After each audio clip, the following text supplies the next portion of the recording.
আছে যে গরমে বারে বারে জলটা চেঞ্জ করবেন। আর ভিজে কাপড় থাকলে, বড় ন্যাকড়া থাকলে তো বস্তা ভিজে বা যে কোনো জিনিস আপনি বড় কিছু পেলে ভিজিয়ে পুরো খাঁচাটাকে জড়িয়ে রেখে দেবেন। কারণ ওরা গরম সহ্য করতে পারে না, গরম আবহাওয়া সহ্য করতে পারে না পাখিরা। বিশেষ করে বদ্রি পাখি, ফিঞ্চ পাখি এরা তো সহ্য করতেই পারে না গরম আবহাওয়া। তো বিশেষ করে বলছি, এরা গরমেও ব্রিডিং করে বা গরমেও ডিম পাড়ে ব্রিডিং হওয়ার পরে। তো গরমেও বাচ্চা হয়, হয় না না বললেই চলে না, বাট হয়। হ্যাঁ, 5টা ডিমের মধ্যে 3টে 2টো বাচ্চা রেডি হয়।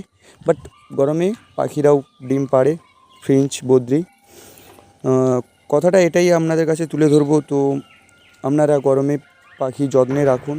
পাখি খাঁচাটা আমার খালি হয়ে গেছে, ভিতরে একটা বাচ্চা দেখতে পাচ্ছেন, ওই ওই একটা বাচ্চা বেরিয়েছে 4টে ডিমের মধ্যে।